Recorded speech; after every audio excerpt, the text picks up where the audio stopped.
nossos convidados que estão aqui no estúdio são especialistas em economia criativa. Nós estamos recebendo aqui pela primeira vez o Cássio Souza, que foi pesquisador do Observatório Brasileiro de Economia Criativa, atuou com produção cultural durante 15 anos, atualmente atua com finanças e estruturação de projetos, é graduado em eventos, especialista em marketing, também fez ciências econômicas. Estou recebendo também o professor Cleomar Rocha aqui, já pela segunda vez conosco. Ele é pós-doutor em cidades inteligentes, poéticas interdisciplinares, estudos culturais, tecnologias da inteligência e design digital. É doutor em comunicação e cultura contemporânea, mestre em arte e tecnologia da imagem, licenciado em letras, professor do programa de pós-graduação em arte e cultura visual na Faculdade de Artes Visuais da UFG e coordena o laboratório de pesquisa, que é o Media Lab. Então, os nossos convidados têm um currículo muito extenso, então é melhor que eles se apresentem, que eles falem para vocês sobre sua trajetória profissional, seus objetivos de vida. Então, Cássio, seja muito bem-vindo. Obrigado, Suelen. É um prazer estar aqui com vocês discutindo esse tema tão gostoso que é a economia criativa. Um tema que a gente tem em diversos países uma relevância muito grande.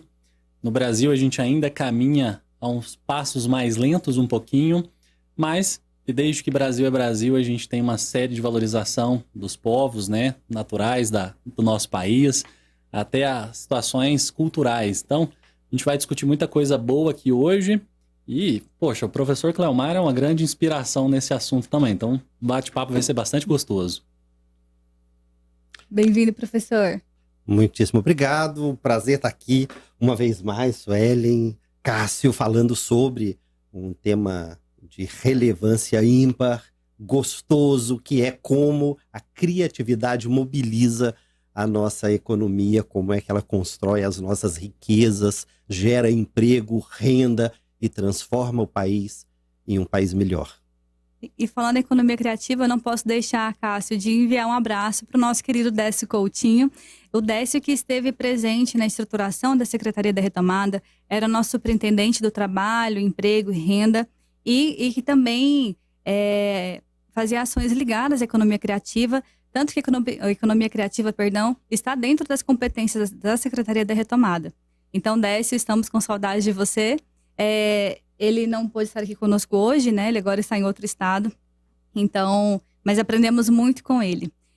E para começar, eu gostaria de ouvir um pouco de vocês, antes de a gente chegar sobre o que é economia criativa, por que ela é tão importante, qual que é o papel do governo, inclusive do Estado, das empresas privadas nessa área. Eu gostaria de ouvir de vocês um pouco sobre a trajetória que vocês têm, profissional, experiências de vida, que levaram vocês até o estudo da economia criativa. Poxa, Suelen, para mim, na verdade, isso é um marco de transformação de vida, na verdade, né? Eu fui parar, na verdade, na graduação de eventos aleatoriamente. Não foi uma profissão planejada. Queria, na verdade, ser desenvolvedor de software. E aí, ao acaso, assisti um programa no Roda Viva com a turma falando da produção de eventos.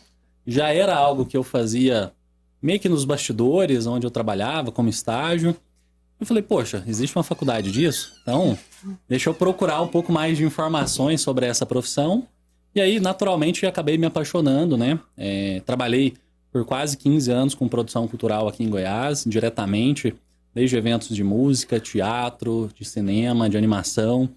E aí, na verdade, depois de tanto trabalhar diretamente com isso, eu acho que senti um pouco da necessidade de aprender um outro lado, o lado financeiro, né? Porque a gente fazia muitas coisas e tinha um pouco desse gargalo, esse gap dos projetos. Poxa, como estruturar melhor a parte financeira, como mostrar os resultados disso para os patrocinadores, para, né, o governo nos projetos culturais, na hora de levar isso como balanço, né, como resultado propriamente dito. E aí decidi fazer economia. No meio desse caminho, professor Cleomar, né, nos encontramos na produção do EN Design em 2014, né, que é um dos maiores eventos de design do mundo que aconteceu em Goiânia. E ele já estava envolvido com o OBEC, né, que é o Observatório Brasileiro de Economia Criativa. Estava lá selecionando as pessoas exatamente nesse momento, né? E eu caio quase que no colo, né? Poxa, tinha acabado de entrar no curso de economia, já desenvolvi essa parte de pesquisa. E aí o Cleomar, poxa, vem cá, acho que gostei de você, vamos desenvolver aqui junto com o time. E foram 2 bons anos de trabalho, desenvolvendo uma série de pesquisas disso aqui em Goiás. Uma pena que no meio do nosso processo de finalização da pesquisa, a gente teve o impeachment da presidente Dilma, né? Quando o governo Temer assume, a gente teve no meio do caminho, né, a quebra, o Ministério da Cultura ele foi extinto. Então quem contratou a pesquisa não existia mais. Então foi, né, um pouco corrido ali no processo de entrega. Então acho que tem muita coisa para a gente discutir. O Clemar tem boas histórias do lado dele também. Foi um pouco disso tudo. Então, meio que nada planejado, mas no meio desse turbilhão de coisas, a gente vai sempre aprendendo um pouquinho mais. E eu acho que isso tudo é o que resulta hoje, né? Hoje eu trabalho com essa parte de projetos, a parte financeira. Então, é um enorme prazer de levar isso aí para o dia a dia das pessoas e várias famílias, não só no Brasil, mas fora também. Então, esse encontro de hoje ele é um pouco emblemático também, porque o professor tem uma ligação direta com a sua trajetória profissional, com suas experiências ligadas ao tema de economia criativa. Conta pra gente também um pouco, professor, sobre esse encontro e também sobre as suas experiências nessa área. Então, Suelen, você sabe que eu sou artista, apesar de poucas pessoas saberem, inclusive, da minha trajetória como artista. A minha segunda graduação foi em artes plásticas, pintura, bacharelado em pintura na Universidade de Brasília. O meu mestrado foi em arte e tecnologia da imagem também pela Universidade de Brasília. E como sobreviver como artista nunca foi uma tarefa para leigos, sempre foi para artistas, nós sempre tivemos a preocupação de saber o que a gente mobilizava em termos financeiros e econômicos nesse país, inclusive para termos uma valorização maior daquilo que a gente fazia. Então, a trajetória passa naturalmente por cursos de gestão, depois um doutorado em comunicação, alguns cursos de pós-doutorado, e de repente nós tivemos a oportunidade de criar aqui na UFG o OBEC, o Observatório Brasileiro da Economia Criativa, em que eu coordenei durante todos os 4 anos de existência, um projeto vinculado ao MINC, Ministério da Cultura, e que tinha como missão justamente responder a essa pergunta: qual o papel da economia criativa no desenvolvimento econômico do Estado de Goiás? E nós realizamos pesquisa com absolutamente todos os setores para entender exatamente o que nós mobilizávamos financeiramente. E o mais interessante é que só agora, há poucos dias, nós tivemos, de fato, a finalização de um grande trabalho que é a demonstração numérica da mobilização econômica da economia criativa aqui no Brasil, um trabalho desenvolvido por uma equipe da Universidade do Rio Grande do Sul, com a intervenção do Instituto Itaú Cultural. E foi exatamente no OBEC, lá no Media Lab da UFG, que nós tivemos o contato com o Cássio, compusemos uma série de pesquisas e, naturalmente, os pesquisadores para poder fazer essa avaliação, e publicamos, ao final da pesquisa, 19 livros com os resultados de tudo isso, livros que continuam disponíveis gratuitamente pelo site do Media Lab. Nossa, eu já estou ansiosa aqui para entender um pouco desses dados, desses resultados. E disponibiliza depois, por favor, professor, o site. Claro. Para a gente colocar aqui no chat, também divulgar aqui no programa, na TV, para as pessoas acessarem. Mas antes de nós chegarmos, então, nesses resultados, entender o motivo dessas pesquisas, porque elas são tão importantes, relevantes, a ponto de gerarem tanto material assim, importante para análise, inclusive, e formulação de políticas públicas. Para quem nunca ouviu esse tema, está aqui assistindo a gente, nunca ouviu falar de economia criativa. Então, antes de nós chegarmos nos dados, o que é, de fato, economia criativa?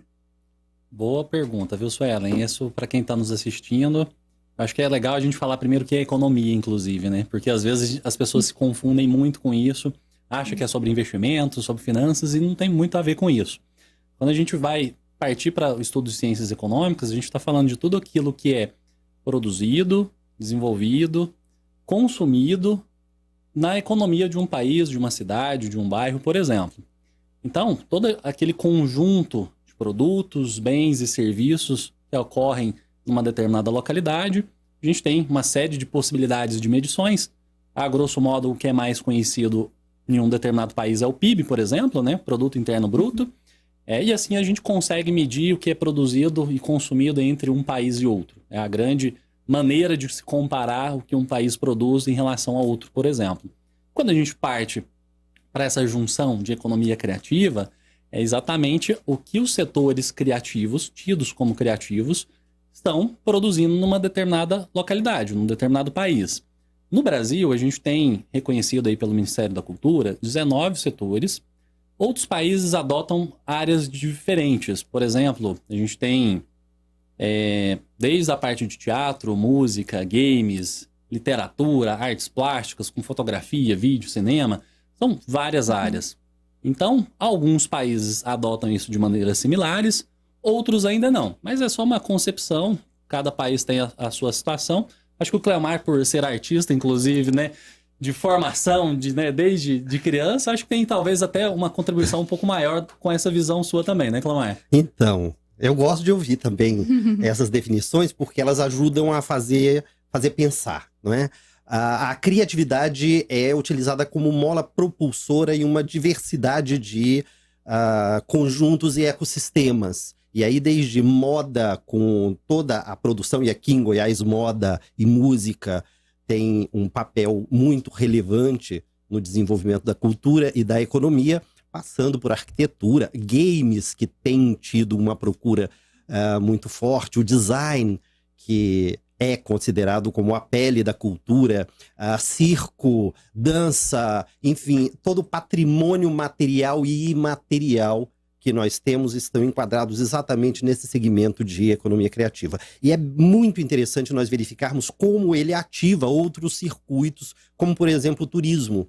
Não é? Quando nós olhamos para a Itália ou para a França, nós verificamos que o turismo movimenta e mobiliza uma série de recursos e pessoas que fazem com que esses países tenham essa área como uma das grandes áreas propulsoras da economia local. E como, por exemplo, Dubai muda a sua cara para investir exatamente em economia criativa, a partir da arquitetura, a partir de museus, a partir de um patrimônio material e imaterial, para se tornar um dos centros do mundo. E é essa relação que nós reivindicamos já há algum tempo, porque não nos damos conta necessariamente de o que efetivamente nós mobilizamos. Então, quando acontece um show de música em que se verifica somente as pessoas que estão em cena, no palco, e esquecemos que nós mobilizamos uma série de outras empresas para que aquilo seja efetivado, nós estamos ali com todo o material técnico de iluminação, de áudio, de gravação, de segurança, mobilizamos hotéis, cadeia de restaurantes, enfim, uma série de recursos diretos e indiretos que fazem daquela atividade não apenas uma expressão da própria arte, mas uma movimentação econômica que gera emprego, renda e desenvolvimento, além, naturalmente, de um orgulho forte e grande de a gente ter realizado algo relevante para a nossa identidade cultural. Então, é muito importante nós verificarmos como é que esses setores da economia criativa, eles são inesgotáveis enquanto fonte, eles são sustentáveis enquanto recurso, eles não poluem, eles geram uma série de atividades correlatas, não só nesse campo, e ativam, intensificam aquilo que faz o nosso coração pulsar um pouco mais, que é o orgulho de fazer aquilo que demonstra a nossa existência. Esse, acho que é um dos eixos mais sensíveis, talvez, quando a gente fala de economia criativa, pensando na cultura, pensando na geração de emprego e renda, principalmente quando a gente pensa na pandemia e como que esse setor foi impactado pela ausência dessas ações, desses eventos, nesse momento, naquele período. E quando a gente fala em cultura e quando a gente fala de algumas realizações de investimento na área, sempre surge algum comentário ou pessoas questionando sobre o retorno desses investimentos na área cultural. Que na verdade ele mobiliza, como o professor falou, uma cadeia, né? Todo um setor, hotel, outras hospedagens, nós temos restaurantes, padarias, nós temos pessoas que conseguem trabalhar, conseguem renda para sua manutenção, né, para manter a sua existência, garantir, ter sua qualidade de vida a partir desse trabalho. E também, a gente não pode deixar de falar que o trabalho também é uma forma de formação de identidade, né? O trabalho está diretamente ligado à nossa forma de nos enxergar e de nos relacionarmos também na sociedade. Então, falando sobre essas questões culturais, e aí o Cássio, logo antes da gente começar o programa, já citou algumas coisas que nós teremos de ações culturais, falando sobre cinecultura também. Então, como que vocês podem relacionar, por exemplo, essas ações realizadas no âmbito estadual, que são ligadas à economia criativa, ligadas a essas políticas de geração de emprego e renda, de movimentação da economia, de atração de outras pessoas de outros locais, de outros estados para a nossa cidade. Então, qual que é o impacto, a importância disso quando a gente analisa pontos turísticos aqui do estado, quando a gente analisa a importância do cinecultura também? Então, qual que é a visão de vocês? Posso começar, Cássio, dessa vez? Vamos alterar essa lógica, deixa eu falar um pouquinho, porque tem alguns números bastante interessantes, bastante relevantes, que dizem, por exemplo, que em 2020 nós tínhamos mais de 7 milhões de trabalhadores nas atividades da economia criativa aqui no Brasil. É muita gente para dar conta disso tudo. Se nós pensarmos, por exemplo, a mobilização que a procissão do Fogaréu executa anualmente para a cidade de Goiás, ou as cavalhadas lá em Pirinópolis, nós temos o dimensionamento de como nós mobilizamos pessoas a partir disso. Ao longo do ano de 2020, nós fomos os responsáveis por mais de 3% do PIB brasileiro. Isso representa sermos mais relevantes economicamente do que a indústria automobilística e perdendo por pouco pela área de construção civil no Brasil. Então, somos uma potência em termos de geração de emprego, renda e mobilização financeira, e a arte é um instrumento para que isso ocorra, mas não é somente a expressão artística. É uma expressão que está com uma mobilização intensa e que gera viabilidade econômica para um país. Eu acho que isso é muito importante, porque por vezes nós ficamos naquela condição um pouco romântica de que a arte não observa mercado, a arte não mobiliza mercado, e deixamos de enxergar o quão relevante para o mercado é a atividade cultural. Quando, aqui em Goiás em especial, quando os nossos músicos, os nossos cantores mobilizam um país em função de sua expressão musical, nós temos toda uma indústria fonográfica mobilizada, a gente tem uma série de áreas mobilizadas para a gente chorar ouvindo música, ou para a gente sofrer ou sorrir ouvindo música. É isso que cria esse pulsar mais intenso da área. É isso que faz com que os nossos olhos brilhem e o nosso coração, às vezes, dispare por enxergarmos o potencial de desenvolvimento econômico daquilo que é criativo, daquilo que, como criatividade, é inesgotável e absolutamente renovável. E o poder dessas áreas são totalmente transversais, né, Cleomar? Como você comentou sobre a música, para a música chegar até as rádios, aos shows, os espetáculos, por exemplo, tem, como o Cleomar citou, uma série de coisas que acontecem antes, né? As gravações, a composição, a arrecadação de direitos autorais para quem está ali executando aquela canção. Tem uma série de arranjos até, de fato, a gente ter realmente o consumo disso no dia a dia. E a música é um caso ainda especial porque passou por uma transformação gigante nos últimos 100 anos. É muito diferente a gente imaginar como música era executada há 200, 300 anos atrás, como ela é executada hoje. Poxa, você tinha que ir num concerto, num local específico, num teatro. Hoje em dia você tem isso num pendrive, você tem isso no seu telefone celular, no fone de ouvido, via streaming. a qualquer lugar, a qualquer hora do tempo. Você não precisa nem comprar mais um CD, um vinil, nada disso. Então, a tecnologia, ela mudou muito drasticamente nesses últimos 100 anos, praticamente. Então, tudo isso mostra o quanto o poder da criatividade que nós temos como seres humanos de transformar tudo isso à nossa volta. E começa desde criança, né? Você agora com o Tom, por exemplo, Sim. ao observar as crianças desenhando, que às vezes muitos pais brigam com essas crianças. Poxa, filho, não rabisca a parede não, da mamãe, o sofá, nada do tipo. Às vezes a gente está cerceando a criatividade de alguém que pode lá na frente ser um baita compositor, um baita desenhista, um baita artista plástico. Então acho que a gente, como pai, por exemplo, tem um poder nas nossas mãos de incentivar as crianças, né, ainda nessa fase infantil mesmo, até a escolha da profissão, da carreira lá na frente, incentivar a eventualmente escolher a faculdade ou durante a própria graduação ou pós-graduação, de incentivar essas pessoas, porque um país sem criatividade, sem esse consumo de cultura, é um país muito triste. Não dá, a gente, né, tem vários estudos aí da área de psicologia que mostra, poxa, às vezes, em determinados prédios, só por terem cores diferentes, já nos alegra mais.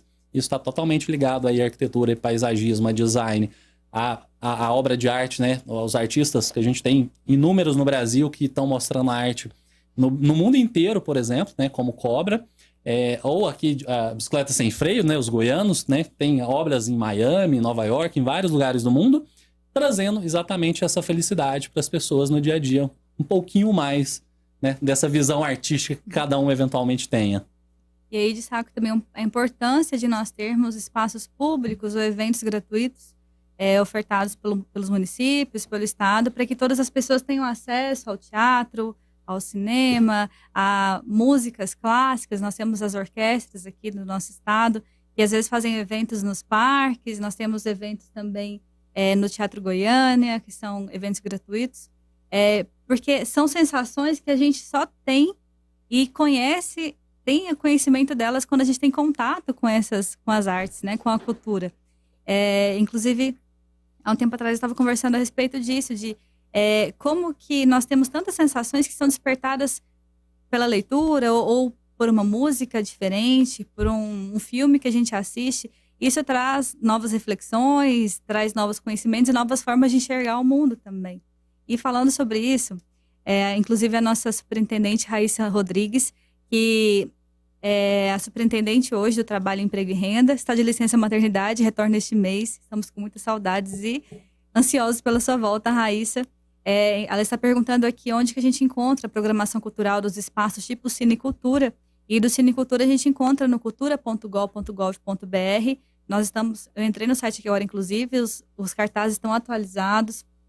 Sem contar que também, já aproveitando aqui o espaço, o Cinecultura, onde acontece ali o Cinecultura, nós temos também uma biblioteca em que as pessoas podem pegar livros, são livros diversos, uma biblioteca incrível, riquíssima. Então, aproveitem e façam uma visita na biblioteca também. E tem 2 filmes maravilhosos, viu, Suelen? Um filme de Jair Rodrigues e o novo filme agora do Paulo Miklos, falando um pouquinho, né, dessa maluquice que a gente vive de redes sociais, essa politização entre direita e esquerda. Acho que vale muito a pena conferir a programação, totalmente acessível, porque com R$10 na inteira ou R$5 na meia, praticamente qualquer pessoa tem condição de pagar. E é uma baita alternativa, ao invés de às vezes ir num cinema comercial que está aí R$40, R$50, R$60, dependendo do shopping que eventualmente a família for, é uma excelente oportunidade de aproveitar ali bons filmes nacionais. Sem contar que é um espaço também histórico, aproveitar a praça cívica, né, para ter um passeio ali no final do dia. Então é um evento muito gostoso de ser compartilhado.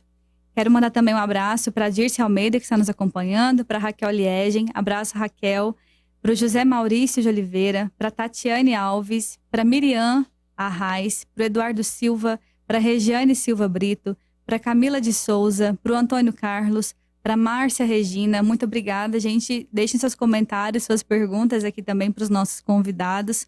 E falando sobre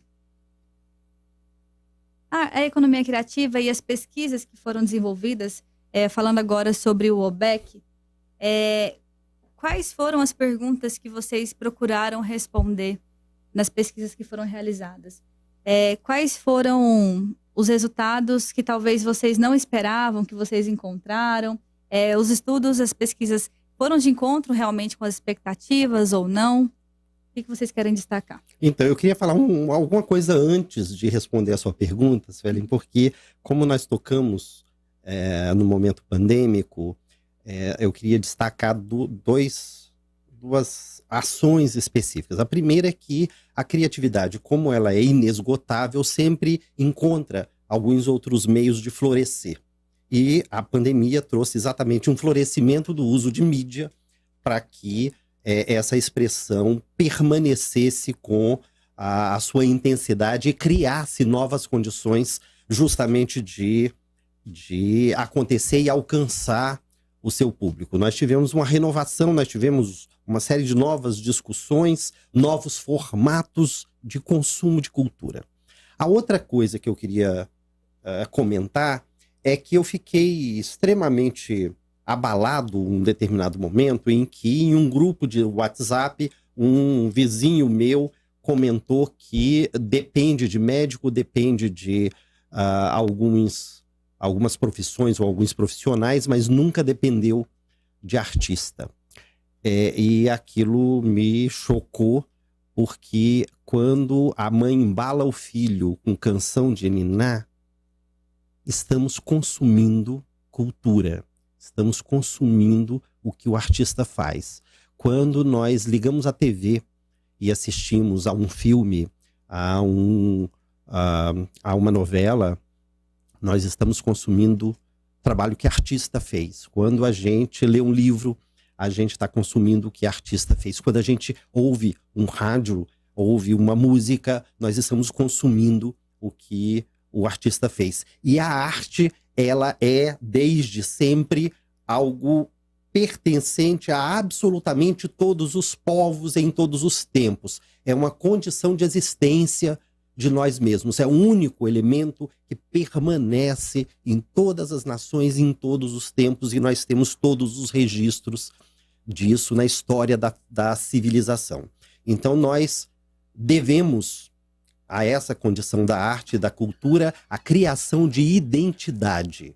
E somos devedores dessa condição para todos os artistas de fato. Então, meu querido vizinho, você depende sim para se enxergar como goiano quando você adquiriu o gosto pela pamonha, pelo pequi, pelas músicas específicas que nós tocamos e levamos ao mundo e nos reconhecemos no mundo pelas coisas da nossa cultura.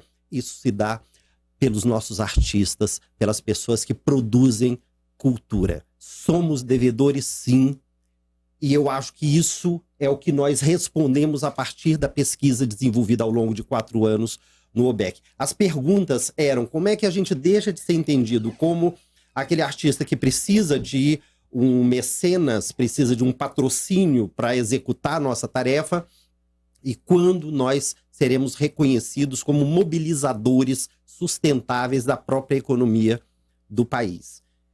E esses 19 segmentos produtivos foram catalogados. Nós buscamos dimensionar a empregabilidade, a renda e a mobilização, seja frequente ou sazonal, pontual em algumas ações, como a procissão do fogaréu que a gente havia colocado, como os eventos de música que mobilizam determinados grupos específicos em determinadas épocas do ano. A gente está quase entrando agora em festas juninas, com uma mobilização enorme de uma juventude guerreira que faz e mantém a cultura da música e da dança nesse segmento de festa junina. Nós queríamos entender justamente qual é a mobilização que o Estado de Goiás tem em relação a isso. E o que nós publicamos foi a numerização, os números acerca de quais são as formações das cadeias produtivas, os ecossistemas mobilizados, quanto isso gera de emprego e renda aqui no Estado e como é que nós ajudamos a fazer ver a importância desse segmento na nossa cultura para que o investimento feito em cultura não seja um custo, mas sim investimento, porque dá retorno, e o retorno é tão interessante que ele é distribuído por todo um ecossistema. Desde gráfica, que produz os panfletos para alguma coisa, até o website que vai vender os tickets de entrada, o bilheteiro que está ali, o pipoqueiro que está ali, as pessoas que produzem toda a maquiagem, toda a indumentária para essas apresentações. Enfim, nós temos um processo de distribuição que é absolutamente democrático e rico nessa área. E isso nos enche de orgulho sempre que a gente diz: nós não estamos fazendo somente um espetáculo, a gente está fazendo algo extraordinário, que é produzir identidade e mobilizar economicamente uma comunidade.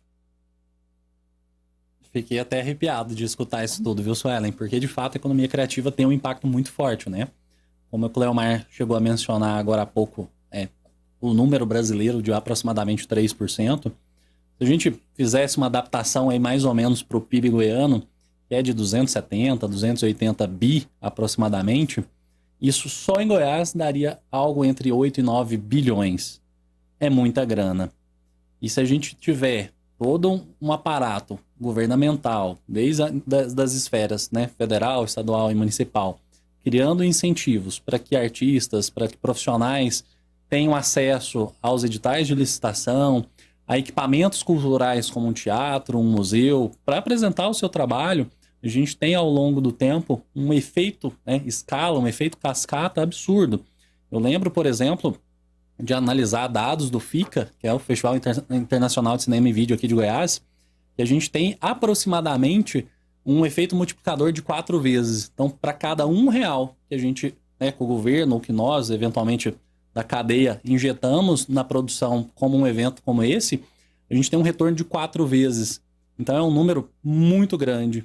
E aí, obviamente, o governo do estado de Goiás tem um papel fundamental nisso, né? São vários programas, o Fundo de Arte e Cultura, o Programa Goiáses, uma série de possibilidades aí de isenções com o uso de ICMS, de captação de recursos que esses profissionais, artistas podem desenvolver o seu trabalho ao longo do ano.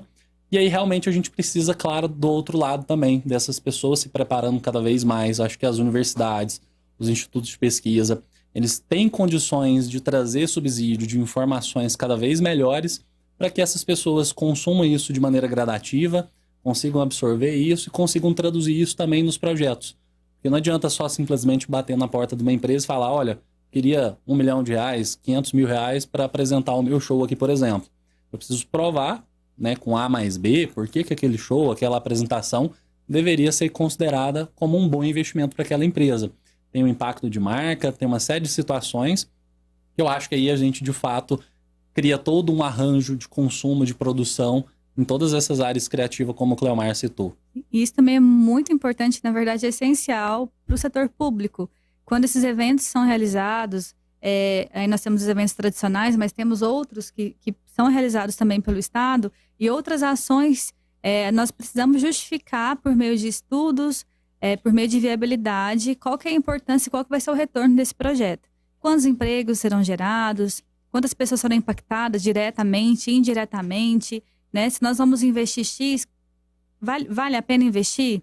Ou seria melhor um outro tipo de ação social?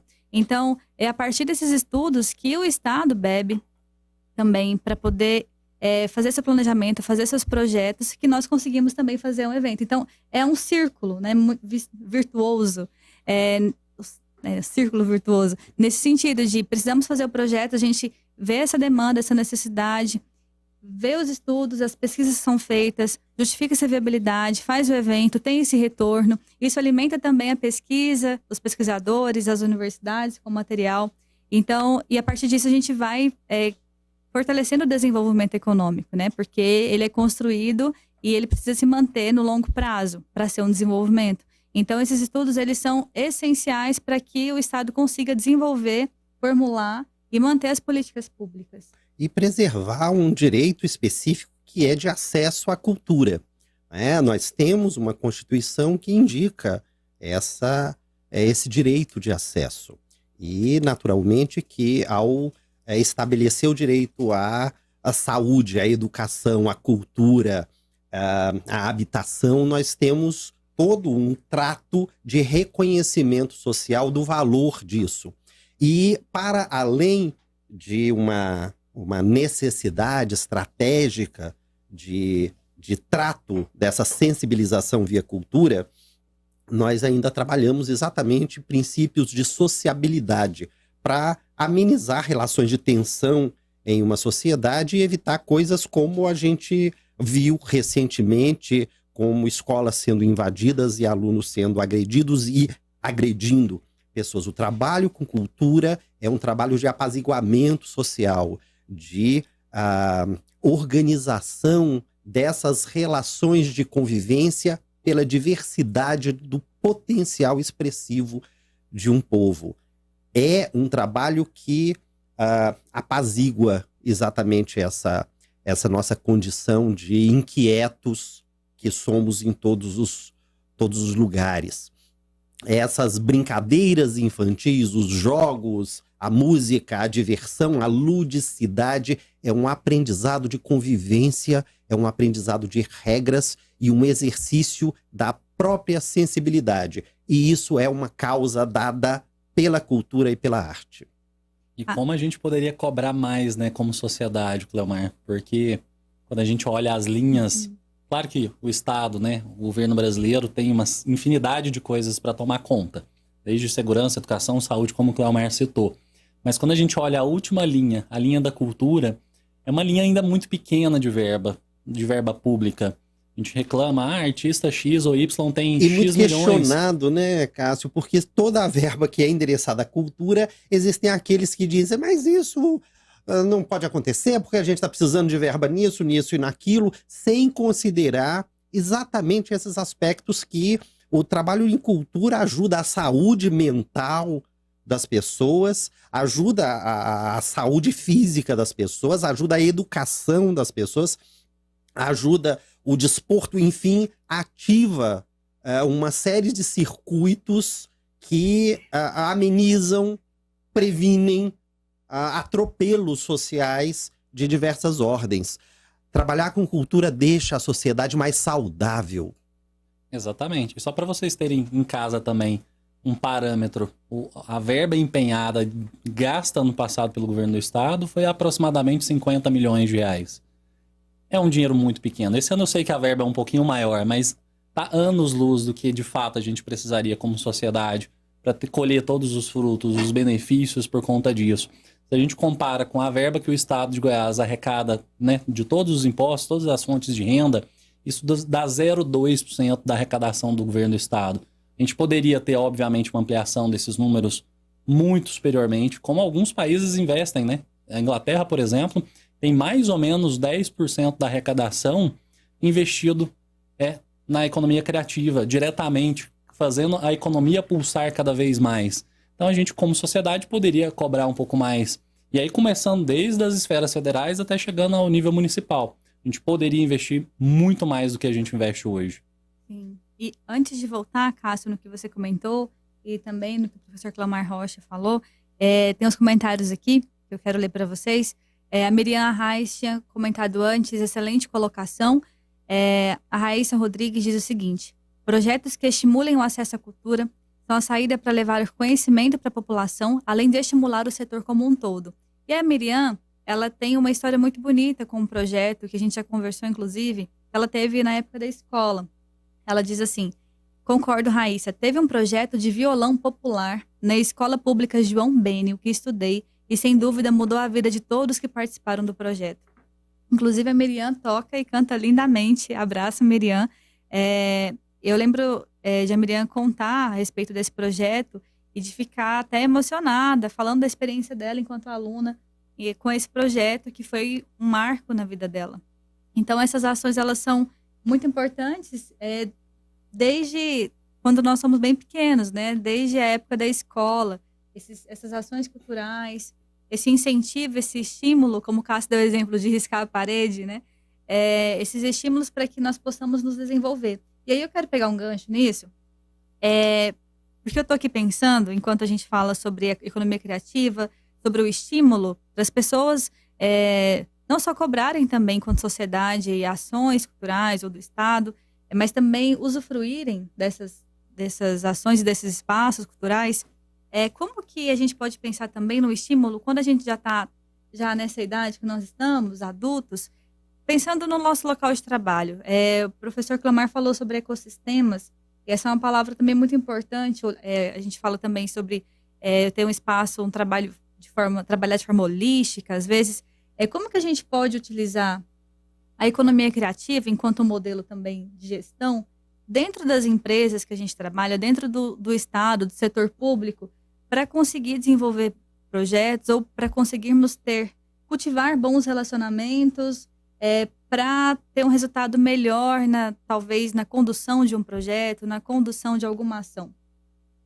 Então, eu acho essa pergunta ótima, porque nós temos uma série de dinâmicas aplicadas, mesmo por RH, pelos departamentos de recursos humanos, por psicólogos, que lidam exatamente com essa capacidade de interação social, a relação interpessoal, a partir de atividades cênicas, atividades de dança, atividades de música, atividades de desembaraço ao falar, enfim, uma série de estratégias. E aí o campo criativo não é tomado só como a produção de alguma coisa, mas como método de desenvolvimento e capacitação humana, que passa desde a aplicação da metodologia do design thinking em absolutamente todas as empresas, e é uma metodologia que nasce no design, que é um desses elementos específicos da criatividade, da economia criativa, e está sendo aplicado genericamente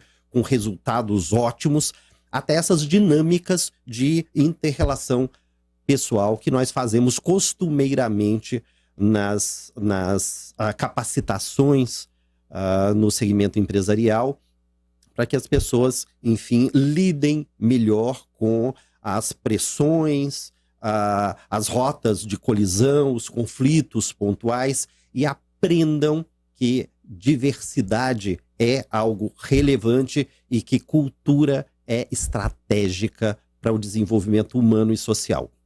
Eu diria que, inclusive, tem aí uma palavrinha-chave, né? Cultura organizacional.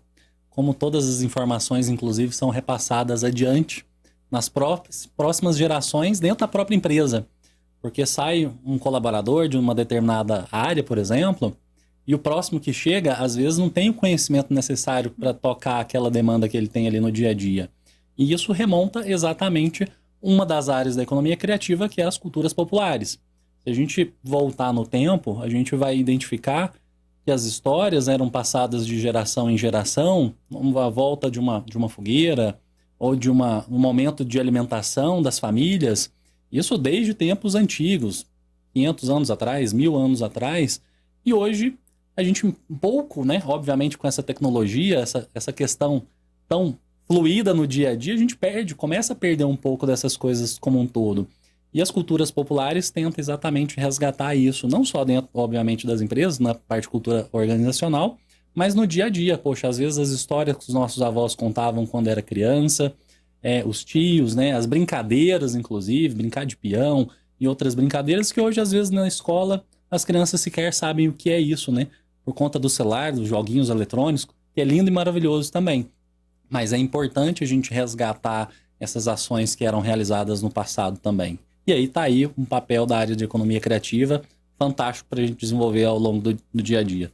Sim, e falando sobre cultura popular, falando um pouco sobre história também, passado, lá na Secretaria da Retomada nós temos a gerência de artesanato. Inclusive, na semana passada, nós tivemos na Praça Cívica a 3ª edição do Goiás Feito à Mão, tanto com trabalhos manuais quanto com artesãos de diversos lugares aqui do nosso estado. Participação feita via edital. Nós, então, temos uma gerência dedicada à qualificação, emissão de carteira do artesão, emissão de carteira de mestre artesão. Tem um trabalho sendo feito, inclusive, para que o mestre consiga passar, né, todo o seu aprendizado para as novas gerações. E temos também gerência de cooperativismo, arranjos produtivos locais, onde a confecção tem sido um foco muito importante, assim.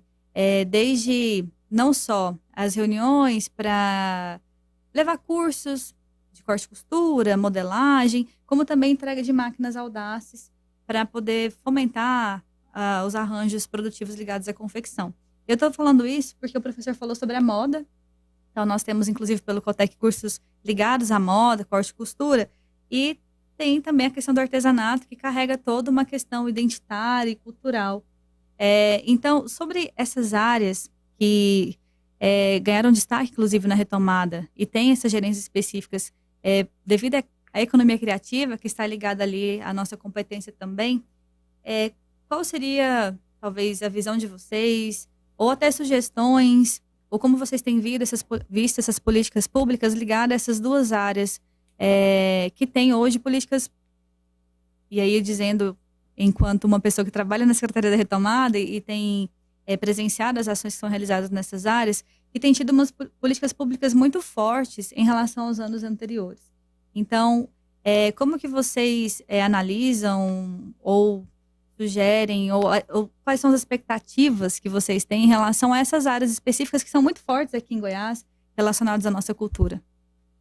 Suelen, deixa eu começar, me permita, Cássio, porque há 2 semanas, mais ou menos, a gente estava discutindo justamente cultura, potencialização de políticas públicas voltadas para a economia criativa, e eu dei um exemplo específico ligado à literatura e ao mercado editorial, dizendo o seguinte: se eu quero alcançar uma sustentabilidade desse meio, eu não deveria pensar como estratégico o lançamento de livros, mas o fomento à cultura da leitura, a formação de leitores, porque os leitores vão manter essa economia e a ausência deles vai fazer com que, naturalmente, esse segmento afunde e seja extirpado, seja eliminado. Então, me parece haver ainda um enviesamento em que eu dizia há algum tempo em relação ao Ministério da Cultura,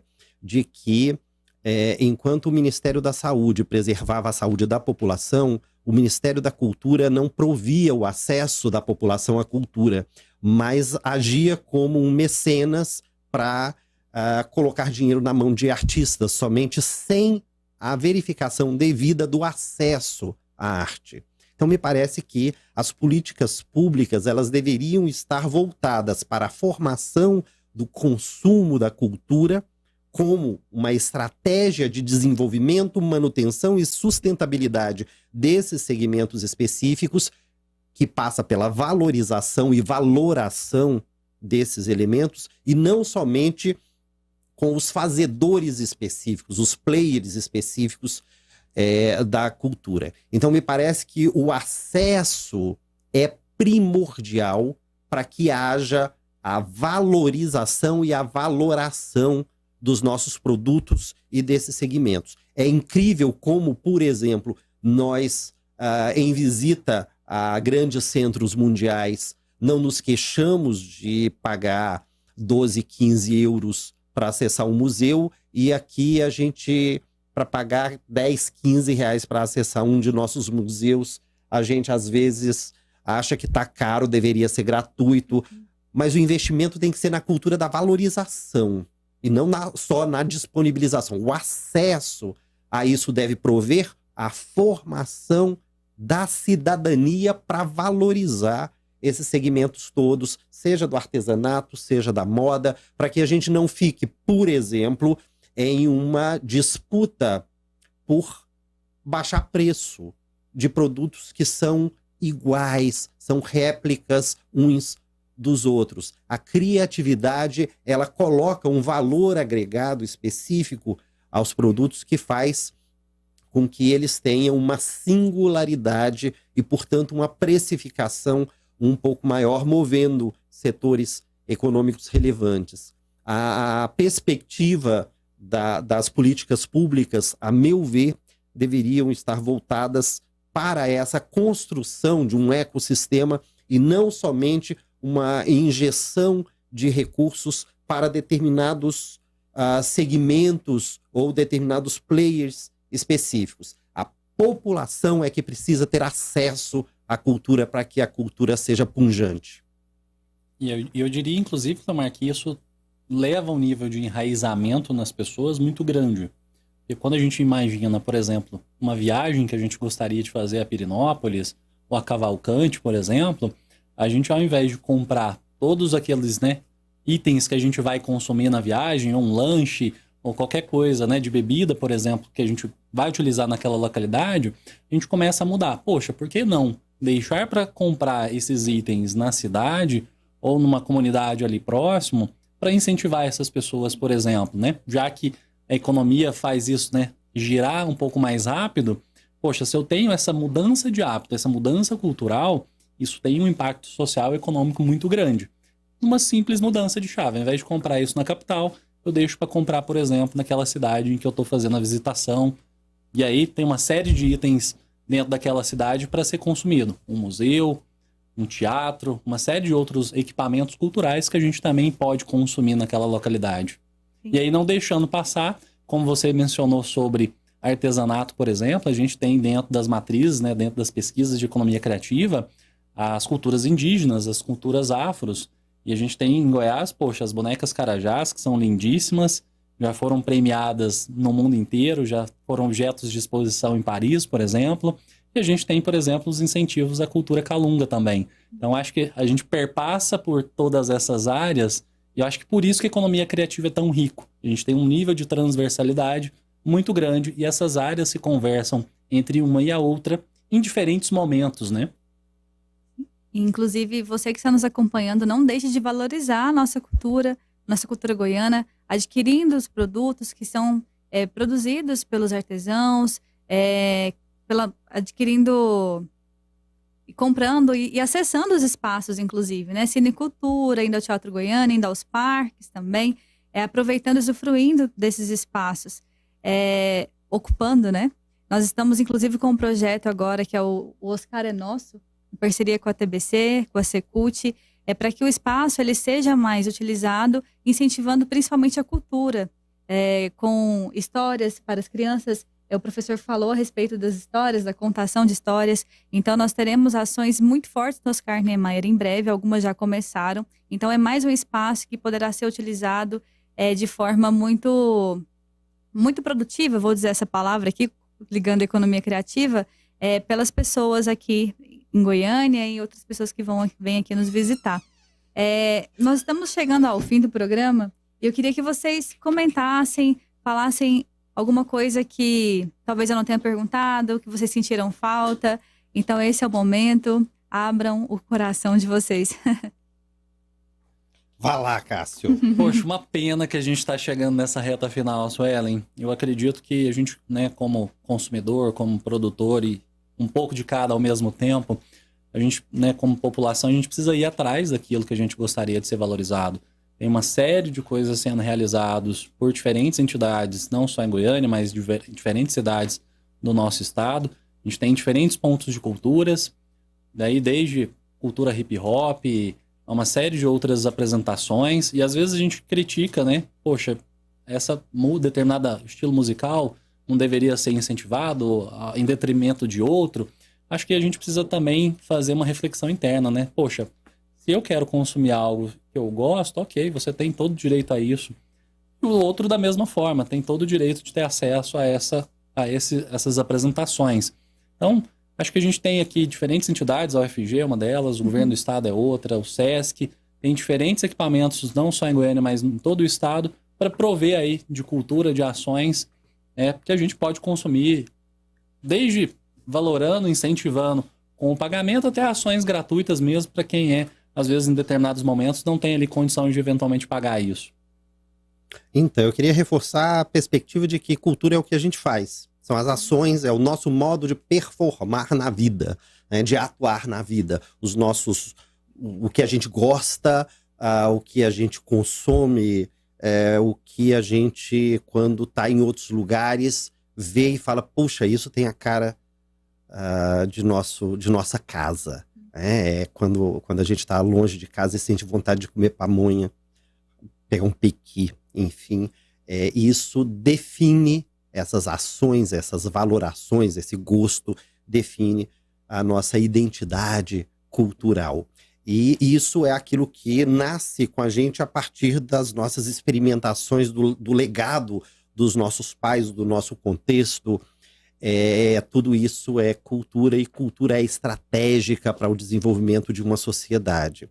Abrindo o coração, não é só a arte que estabelece esses parâmetros específicos da sensibilidade, a cultura como um todo, seja a cultura sonora, a cultura visual, a cultura material, a cultura imaterial, os nossos patrimônios, e a gente começa a descobrir, a quantificar o que isso mobiliza e dá de retorno econômico para o desenvolvimento de uma sociedade. E sabemos hoje que nós somos mais relevantes do que a indústria automobilística no Brasil em termos numéricos. Nós sabemos que nós estamos muito próximos do que arrecada e mobiliza, por exemplo, a indústria da construção civil. Nós precisamos fazer com que o investimento na cultura não esteja atrelado a uma condição de mero patrocínio, mas na efetivação de algo que democraticamente cria emprego e distribui renda para um ecossistema enorme, com a capilaridade enorme. Imagine vocês que, para vocês cantarem, vocês não precisam fazer uma faculdade, você pode ser criança e ter a possibilidade de fazer cultura, você pode ser idoso e faz cultura. Todos nós temos cultura, e a cultura é estratégica para o nosso desenvolvimento. Nós, na economia criativa, pretendemos apenas fazer ver a relevância econômica disso, mas a relevância econômica é apenas um viés da indústria da criatividade. Nós temos uma série de outras apreensões específicas, aproximações específicas desse manancial inesgotável, dessa fonte que jorra riqueza, identidade, o pulsar, as emoções, aquilo que faz a gente rir ou chorar, e essencialmente aquilo que a gente bate o olho e fala: puxa, isso é a cara da minha infância, isso é a cara da minha terra natal, é a cara de tudo aquilo que eu valoro porque eu me vejo nisso. E isso é muito gratificante, ser valorado e valorizado.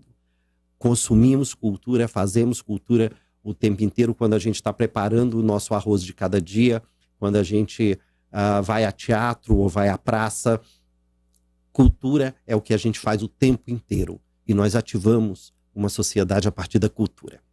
Muito obrigada, professor. Tenho só mais um convite que você pediu para eu dizer. O nosso site é www.medialab, Medialab como está aqui na minha camiseta, medialab.ufg.br. Lá vocês terão acesso a uma série de publicações resultantes de pesquisas que nós desenvolvemos lá, inclusive de economia criativa.